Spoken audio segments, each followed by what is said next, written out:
నా పేరు ఊర్మిళ అండి. నేను తెలుగు ఉపాధ్యాయురాలిని. తెలుగు బోధిస్తూ ఉంటాను పిల్లలకి. ఈ సంవత్సరమే నేను ఇక్కడ చేరానండి నూతనంగా.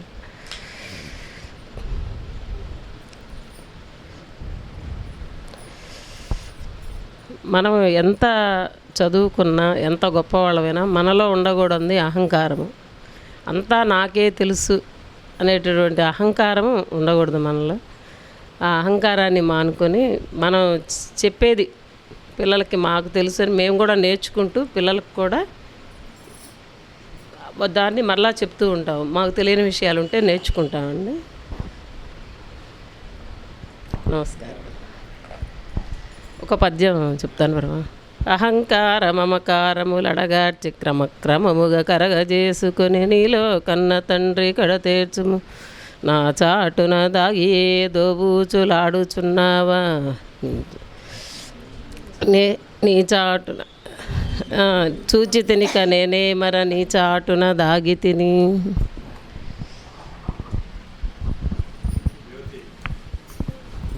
ఇక్కడున్న పెద్దవాళ్ళకి నా నమస్కారం. నా పేరు జ్యోతి సార్. నేను నర్సరీ క్లాస్ చెప్తాను సార్.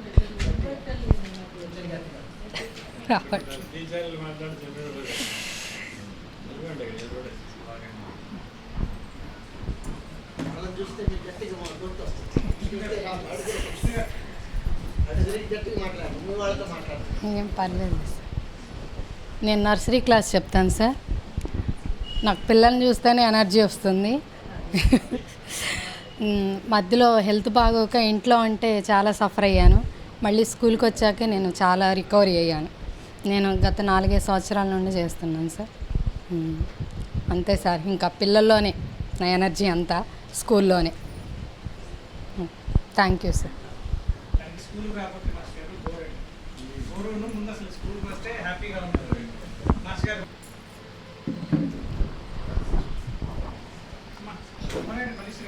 అందరికీ నమస్కారం అండి.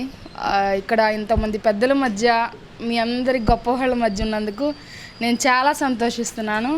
ఇటువంటి అవకాశం ఇచ్చిన భగవంతుడికి కూడా చాలా థ్యాంక్స్ చెప్పుకుంటున్నాను. ఎందుకంటే ఈ బాలబాండ్ స్కూల్తో నా అనుభవం 9 సంవత్సరాల నుంచి ఉందండి. ఫస్ట్ ఇక్కడికి వచ్చినప్పుడు నాకేం తెలియదు సార్. ఒక ఉపాధి కోసం వచ్చాను నేను. వాస్తవంగా చెప్పాలంటే నేను చాలా సఫర్ అయ్యాను. కుటుంబ పరిస్థితులు, చాలా ఇబ్బందులతో వచ్చాను. ఇక్కడికి వచ్చినప్పుడు అమ్మ నీకు ఇది రాలేదు, నీకు అది రాలేదు, నువ్వు ఇలా ఉన్నా అలా ఉన్నా అనలేదు. పర్లేదమ్మా, నేర్చుకో. ఇక్కడ వచ్చిన వాళ్ళకి ఎవ్వరికి ఏమీ రాదు, అందరూ నేర్చుకునే స్టేజ్లోనే ఉన్నావు, నేర్చుకో అని చెప్పేసి విష్ణు టీచర్ గారి దగ్గరికి ఫస్ట్ వెళ్ళాను. వెళ్ళిన తర్వాత జాయిన్ చేసుకున్నారు. చిన్న చిన్నగా ప్రతి ఒక్క విషయం నేర్చుకుంటూ వస్తున్నాను. ఇక్కడ నిలబడి మీతో మాట్లాడుతున్నానంటే ఈ స్కూలు నన్ను ఎంకరేజ్ చేసిన విధానాన్ని బట్టే నేను ఇక్కడ మాట్లాడుతున్నాను.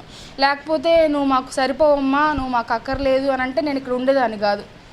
ఎంతో మర్యాదపూర్వకంగా మాట్లాడటం, గౌరవించటం, నేనే టీచర్ గారు అమ్మ అని మాట్లాడడం, నిజంగా వీళ్ళ మర్యాదకి నేను చాలా థ్యాంక్స్ చెప్పుకుంటున్నాను. ఎంత గొప్ప మనసు. అలాగే మొన్నటి వరకు ఏం తెలీదు. అమ్మగారు వరలక్ష్మి అమ్మగారు వచ్చిన తర్వాత, వంశీ సార్ వచ్చిన తర్వాత డెవలప్మెంట్ మొదలైంది సార్. శివానంద మాస్టర్ గారు ఒక్కటే కోరుకుంటారు, నేనైతే ఒక్కటే చెప్తాను సార్. వేరే స్కూళ్ళకి మన స్కూల్కి ఉన్న తేడా ఏంటంటే చదువు. ప్రతి ఒక్కటి రావాలి, ప్రతి ఒక్కటి నేర్చుకోవాలి. మన దగ్గర నుంచి వెళ్ళే పిల్లవాడు అన్నీ వచ్చి ఉండాలి. అక్కడ వెళ్ళిన తర్వాత ఇది గట్టి పునాది, ఇదే అసలైన పునాది.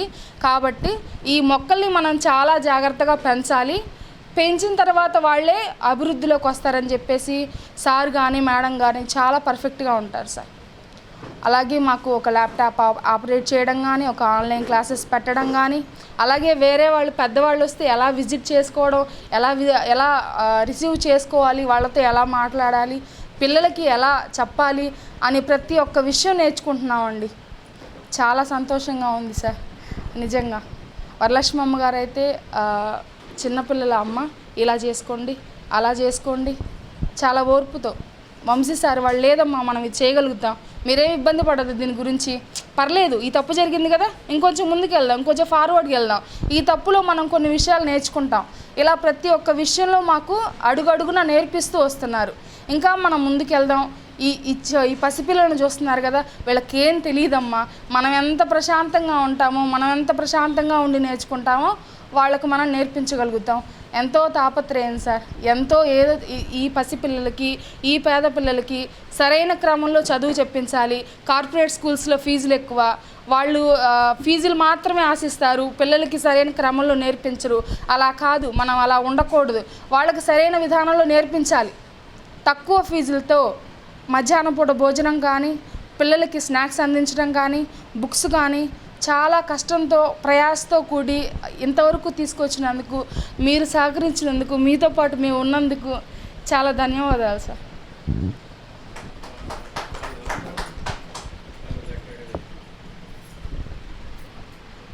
Good afternoon to everybody. First of all, I say thanks to our school management, especially Vamsi sir. Good afternoon to everybody.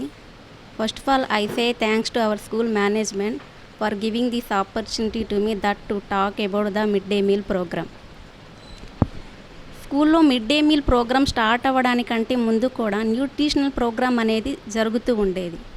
Paramahamsa Yogananda గారి పుట్టినరోజు నాడు 5th January 2022న న్యూట్రిషనల్ ప్రోగ్రామ్ అనేది స్టార్ట్ అయింది సార్. అంటే పిల్లలకి హెల్తీ ఫుడ్ ప్రొవైడ్ చేయాలనే ఒక మెయిన్ కాన్సెప్ట్తో స్టార్ట్ అయింది. న్యూట్రిషనల్ ఫుడ్గా పిల్లలకి బఠానీలు, గుగ్గిళ్ళు, బిస్కెట్ ప్యాకెట్స్ అలా ప్రొవైడ్ చేసేవాళ్ళం. దాని తర్వాత పిల్లలకి దానితో పాటుగా ఆఫ్టర్నూన్ లంచ్ కూడా పెట్టాలి అనేటువంటి ఒక ఆలోచన క్రియేట్ అయింది. అది రావడానికి గల మెయిన్ రీజన్, ఇక్కడ కారంపొడిలో మ్యాక్సిమం 90% పేరెంట్స్ అందరూ మార్నింగ్ టైంలోనే పొలాలకు వెళ్ళిపోతుంటారు. అంటే స్కూల్ స్టార్ట్ అయ్యేది 9 o'clock, బట్ పిల్లలైతే 8 కల్లా వచ్చేస్తారు. సో వాళ్ళకంత టైం ఉండేది కాదు పిల్లలకి వండి పెట్టేంత. పిల్లలు రైస్ కూడా తెచ్చుకునేవాళ్ళు కాదు. సో లేదు, పిల్లలు అలా తినకూడదు, కడుపు నిండా భోజనం చేయాలి అని వరలక్ష్మమ్మ గారి ఆలోచన నుంచి పుట్టినదే ఈ మిడ్ డే మీల్ ప్రోగ్రామ్ అనేటువంటిది. ఫస్ట్ శ్రీమతి వేటూరి మహాలక్ష్మమ్మ గారి మధురాన్న ప్రసాదం అనే పేరుతో June 22, 2022న ఇది చాలా సక్సెస్ఫుల్గా స్టార్ట్ అయింది. సో అప్పటి నుంచి ఇప్పటి వరకు కూడా ఇది చాలా సక్సెస్ఫుల్గా రన్ అవుతూ వస్తుంది. మేము ఫస్ట్ పేరెంట్స్తో మాట్లాడాం, ఇలా మా స్కూల్లో మేము లంచ్ పెట్టాలనుకుంటున్నామని. అయితే వాళ్ళు చాలా హ్యాపీగా ఫీల్ అయ్యారు. సో వాళ్ళతో పాటు మేము టీచర్స్ అందరం కూడా ఇక్కడే భోజనం చేస్తుంటాం. We are lucky for that. So I say a big thanks to Varalakshmi madam. So అలాగే పిల్లలకి మెయిన్ కాన్సెప్ట్ హెల్దీ ఫుడ్ పెట్టాలి, ఎలాంటి ఆయిల్ ఐటమ్స్ లేకుండా వాళ్ళ హెల్త్కి ఏదైతే మంచిది అనిపిస్తుందో సో అలాంటివి మాత్రమే సర్వ్ చేయడం జరుగుతుంటుంది. సో ఎవ్రీడే మాస్టర్ గారి ప్రసాదంగా పిల్లలకి సర్వ్ చేయడం జరుగుతుంటుంది. మేము క్లాస్లో టీచ్ చేయడమే కాదు సార్, మేము ఫుడ్ కూడా సర్వ్ చేస్తూ ఉంటాం పిల్లలకి. అలాగే మిడ్ డే మీల్కి సంబంధించిన డీటెయిల్స్ ఎవ్రీడే ఒక డైరీలో నోట్ చేయడం జరుగుతుంది. అంటే రైస్ ఎంత వండారు, ఏ కర్రీ వండారు, ఏ ఇంగ్రీడియంట్ ఎంత క్వాంటిటీలో తీసుకుంటున్నారు, రైస్ ఎలా ఉంటుంది, కర్రీస్ ఎలా ఉంటున్నాయి, అవి కూడాను పిల్లల్ని అడిగి డైరెక్ట్గా నోట్ చేయడం జరుగుతుంది. వాళ్ళు ఎలా ఉంది అంటే అలాగే నోట్ చేస్తాం. బాగుందంటే గుడ్, లేదు కొంచెం బాగోలేదు మేడం అంటే సో అలా నోట్ చేసుకొని నెక్స్ట్ డే మేము వాటిని రెక్టిఫై చేసుకుంటాం. సో అంతేకాకుండా ఏమైనా ఫెస్టివల్స్ అప్పుడు కానివ్వండి, మాస్టర్ సివివి గారి పుట్టినరోజు నాడు కానివ్వండి, ఈకే గారి పుట్టినరోజు నాడు కానివ్వండి, స్పెషల్ ఐటమ్ చేయడం జరుగుతుంటుంది. లైక్ స్వీట్, సేమియా కేసరి, పిల్లలు ఏదైతే ఎక్కువగా ఇష్టపడతారో అలాంటివి. సో ఫైనల్గా మేము చాలా హ్యాపీగా ఫీల్ అవుతున్నాను ఇక్కడ పనిచేస్తున్నందుకు. Thank you sir, thank you so much for giving this opportunity.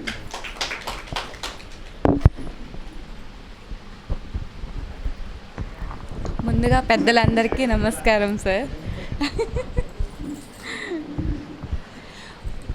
ఫస్ట్గా నేను వంశీ సార్కి అయితే థ్యాంక్స్ చెప్పుకుంటాను సార్. ఎందుకంటే ఇప్పటివరకు నేను ఎక్కడా టీచింగ్ చేయలేదు. డైట్ కంప్లీట్ చేసిన 6 years ఖాళీగానే ఉన్నాను. ఆయన ఇచ్చినటువంటి ఒక్క ఛాన్స్ వల్ల ఏంటంటే స్కూల్లో పిల్లలు నా దగ్గర ఎంత నేర్చుకున్నారో తెలియదు, కానీ వాళ్ళ దగ్గర నుంచి నేను చాలా నేర్చుకున్నాను. ఒక ఎమోషన్ కానివ్వండి, లేకపోతే ఇంకేదైనా ప్రతి ఒక్కటి వాళ్ళలో ఉన్న బాండింగ్, వాళ్ళతో నాకు టైం అనేది తక్కువ.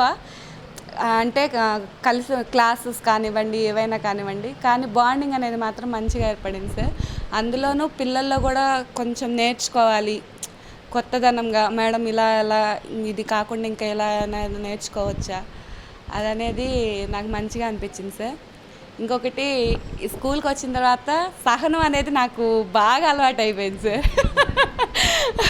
ఫస్ట్లో బాగా కోపంగా ఉండేదాన్ని, పిల్లల్ని అరుస్తూ ఫస్ట్లో అలా ఉండేదాన్ని. తర్వాత ఏమంటే చాలా సహనం కానివ్వండి, పొదుపు కానివ్వండి, మాట్లాడే విధానం, కమ్యూనికేషన్ స్కిల్స్ కానివ్వండి, ఇంతవరకు బయటికి వెళ్ళింది లేదు కాబట్టి అంతగా అందరితో మాట్లాడడం కానివ్వండి అలా ఉండేదేం కాదు. కమ్యూనికేషన్ స్కిల్స్ ఇంకా స్కూల్ నేను స్కూల్కి ఏమి ఇచ్చానో నాకైతే తెలియదు, కానీ స్కూల్ నుంచి మాత్రం నేను చాలా నేర్చుకున్నాను సార్ ఈ సంవత్సరం అయితే. Thank you sir.